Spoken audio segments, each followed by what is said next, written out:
Alright guys, this is another gameplay on Modern Warfare 2. I like to put up a new variety now. I'm going to start doing about half and half Black Ops and Modern Warfare 2. Probably leaning toward maybe a couple more Modern Warfare 2 than Black Ops videos. Just because I'm actually enjoying MW2 a lot more now. I actually haven't played an online match of Black Ops in a little over 2 weeks. That doesn't mean I don't have gameplays, I've got tons of gameplays on my hard drive. The gameplay that you're watching in front of you, just a quick side note, it started recording late because for whatever reason my computer's had a hitch and it's giddy up. About a minute passed before the start of the game to when it actually started recording for some reason. Not sure why, but you really didn't miss anything. I was just basically moving around. You might have missed a couple of kills. This gameplay is, I was just rushed out this entire game for some reason, or this entire day, playing Modern Warfare 2, and I ended up getting a 95 kill game on Scrapyard, which, you know, you're thinking Scrapyard, oh, big deal, smallest map in the game. Well, 95 kills is actually pretty hard to get in Modern Warfare 2, and the kill streaks don't do as well, because they get shot down, and the chopper gunners aren't as deadly as they are in Black Ops. Whereas Black Ops, you get a chopper gunner, and say that's on the smallest nuke town, you will get easily 20 kills, and they don't shoot down as much. Whereas in Black Ops, or excuse me, in Modern Warfare 2, the air support really doesn't do very much. People like to shoot it down. You'll notice, I can't remember whether I used chopper gunners or not. I think I used 7, 9, 11 kill streaks. But even the chopper gunners, I'm pretty sure they got shot down also in this game. All the air support eventually gets shot down. And, you know, the Pavelow and the Harriers are honestly my two favorite kill streaks. I don't like the chopper gunners nearly as much. I really don't like manning kill streaks, and anymore I don't use the chopper gunners in Modern Warfare 2. This is actually a few days ago that I started doing this.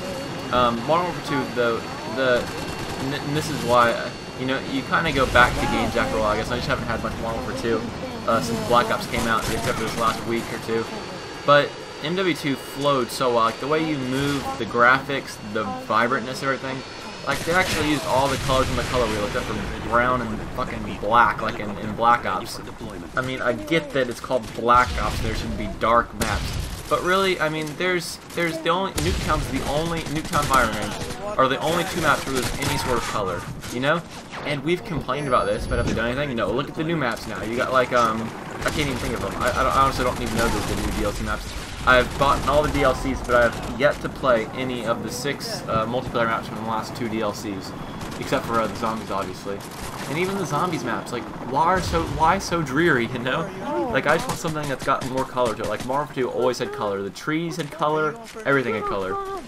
And it seems like a small thing, but that's what makes me come back to this game. You know, the maps are actually pretty decent scenes. I mean, another thing I like about the maps, and this is, I guess, a long topic. This is a long video, so I can talk about it for a little bit. The maps in MW2 actually had a purpose, it seems. You know, like you've got a state which is a big house on a hill, surrounded by cell phone towers, electrical plants, everything like that. Like it's a really cool layout for a map. Granted, this map was way too big, but it fit a scene, you know, like I could picture this being an actual place. I could picture a terminal being an actual terminal, you know, like the way you got the security, the way you have the plane taken off, and the planes in the background outside of the map. You know, it's an actual location. Whereas in Black Ops, I really don't see any of the places being an actual location except for Nuketown and except for firing range. I mean, the maps in Black Ops are, besides being really dreary and just, you know, like why would there be like Radiation, for example? I can't relate to that map. I don't know of any place that would ever have this big building with, you know, sewage running all over the place, and, you know, things that are going to kill you, like machines and all like that are going to kill you all over the place. Like, that wouldn't be a place that I could picture in real life. Whereas you take a big house in a state, you take a terminal, you take a junkyard, things like that are actual locations that I could see being in the real world. And this pissed me off, by the way. Sitting on a 6 kill streak, one from Harriers, I put the guy into second chance or last stand or whatever death he was on, and bam, kills me. So that pissed me off. But you know, MW2 was a lot more frustrating. That's what, you know, I write on Black Ops. I write on all the games. There's always like.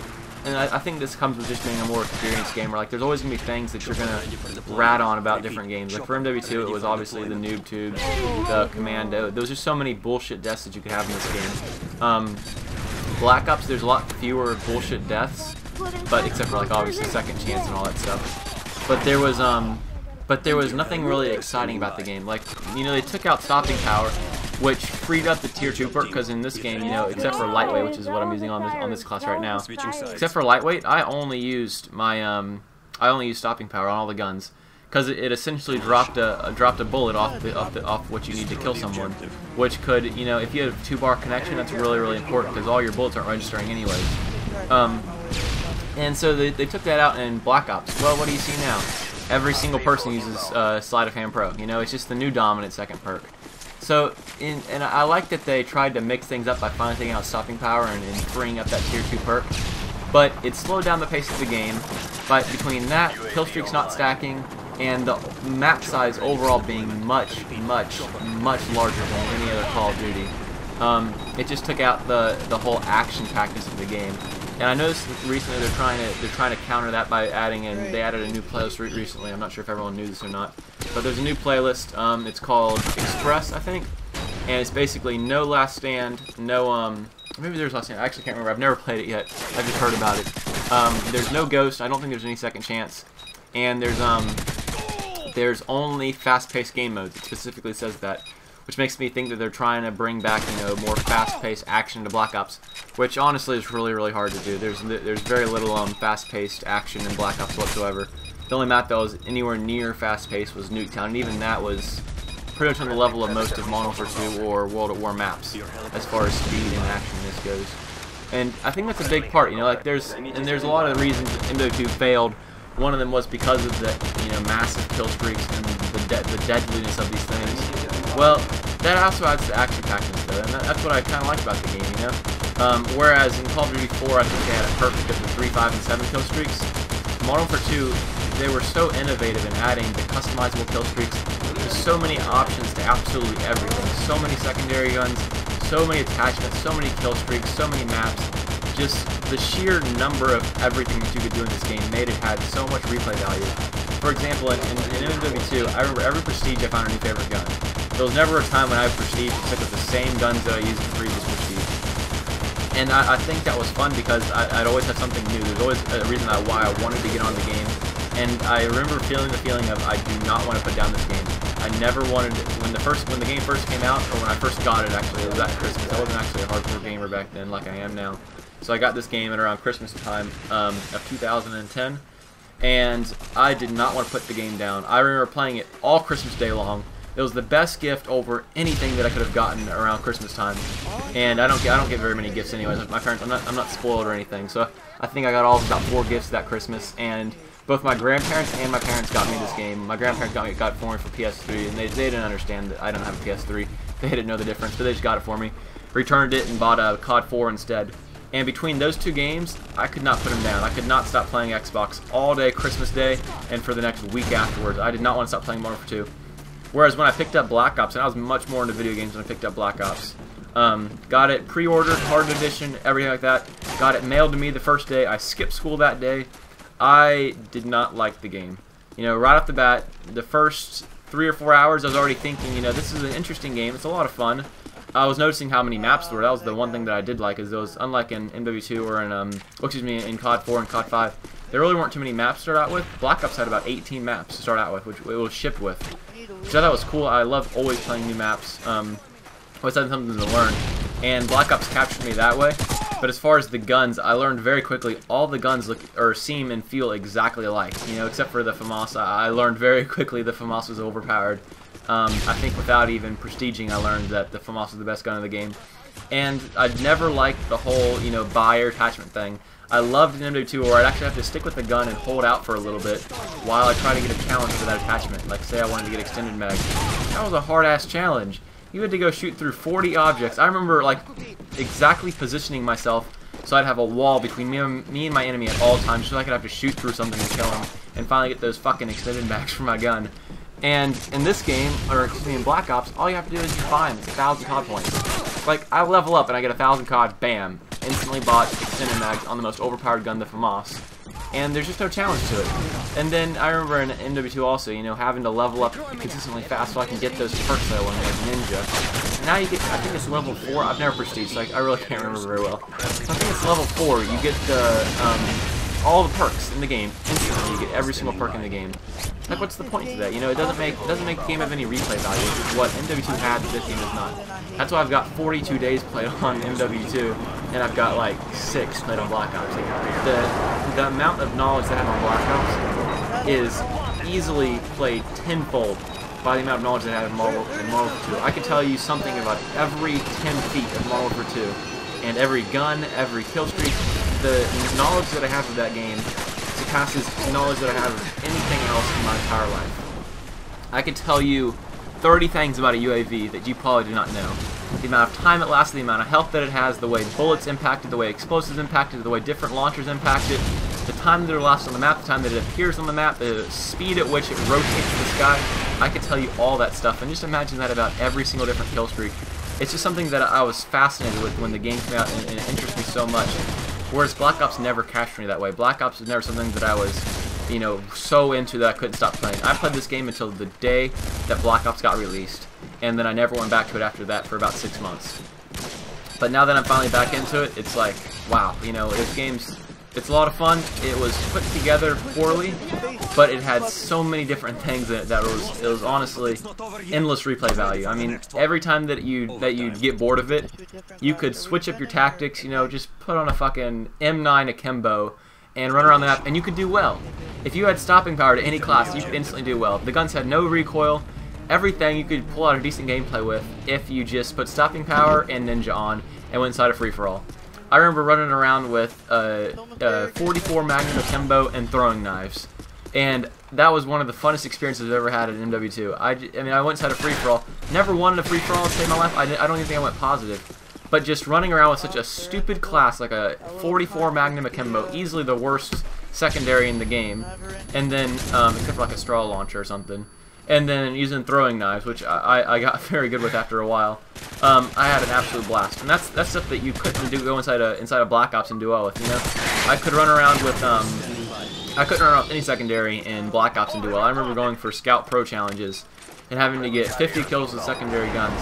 I would rather pluck my eyebrow hair than have to do that challenge again, because the pistols do nothing in Black Ops. Like, I think we can all agree that if you're down to your pistol in Black Ops, you're fucked. Like, there's no way you're going to be able to pull up a kill streak if you're sitting there with a CZ75 or an ASP akimbo. An ASP takes 4 fucking shots to kill. It's only got 7 in the mag. I mean, granted, it doesn't have much recoil, but at a long range, it'll take 5 of those 7 shots to kill someone. Unless they are AFK or completely prone sniping and are oblivious to people shooting at them, you are not going to get a kill with the ASP akimbo at any more than 10 meters, which is about 30 feet. And the other pistols are not much better either. The CZ's got too much recoil, and if you add the full auto attack to it, making it a half-decent pistol, then they lower the damage down to jack shit.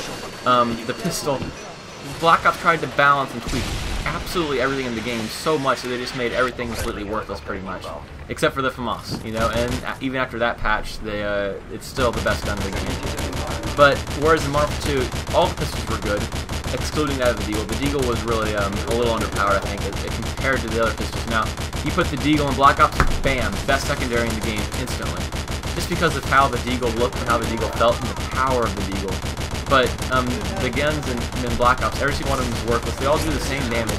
If you know anything about damage stats from Modern Warfare 2, or excuse me, for Black Ops, every SMG and every assault rifle do 1 of 2 damage sets.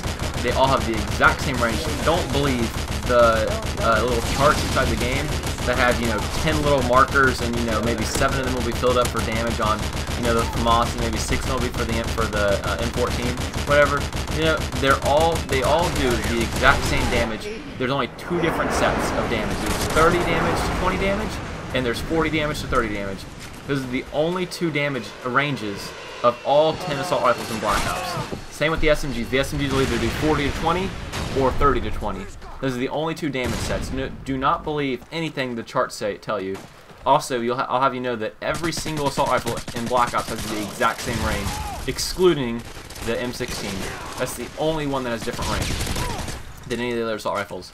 The guns are all exactly the same. Whereas if you put on an MW2, for example, say you put light machine gun, say you chose light machine gun category. Every single one of light machine guns do different damages, different fire rates. They all have the same range. They all have infinite range. Same with the snipers. But it shows you that. It doesn't show any of the light machine guns having different ranges because they don't. They all have the same range. And I don't know why they put different ranges if they don't have different ranges. Which is why Black Ops is like, what's the point of even having the charts if you're just gonna lie? I mean, I know the damage codes. I know the recoil codes. That's another thing that I know about Modern Warfare 2 and Black Ops. That I know both of them. I know every single gun's damage, maximum, minimum, over range. I know the recoil statistics in every single direction. And that's a little side note. If you don't know about recoil at all, it's not just what the weapon feels like, quote unquote. Because I know Hutch says that a lot, and I think he's changed now. But I remember Hutch a little while ago saying something about, you know, the gun's overpowered if you can use it with ease and it feels good. There's nothing in the game code that says, oh, this gun should feel good. No, there's recoil that pops in 4 different directions, up, down, left, and right. And based on where the where the higher numbers are in those 4 directions, say there's 60 and 60 to the right, which is the FAMAS, and there's like 10 to the left and 10 down, that means that the recoil is always, or 9 times out of 10, or excuse me, 6 times out of 7, is going to go to the upper right. Which means that you can always predict where that recoil is going to go. Which is why the FAMAS is the superior gun. There's damage stats for every gun in the game, and MW2, and the majority of them are different. All the SMGs pretty much have a different damage. All the assault rifles pretty much have a different damage. And they have different fire rates. Everything like that is different. Whereas the AUG and the FAMAS, exact same guns except for recoil. You've got the M14 and the FAL, exact same guns except for recoil. All the light machine guns except for the M60 are the exact same gun except for fire rate. Just stuff like that. Like it gives the guns no variety, and the game has absolutely no replay value. That's my quick little rant on the difference between Black Ops and MW2. If I had to put it down to one thing, MW2 is more action-packed and has a lot of replay value, whereas Black Ops is a lot of gun versus gun skill, much less aggravating moments, if any aggravating moments except for Last Stand. But it has very, very little replay value. So some of those 2 games, that's about all I can say for all of them. I'll go more into this commentary later on if you want me to. Leave a comment below if you want to hear more about damage stats if that interests you. I know I'm a very rare person that'll find that interesting. Final score, guys, 100 kills on a state. I hope you guys enjoyed. It's really rare to get a 100 kill game on a state. Hope you guys enjoyed. Click the like button if you did, and as always,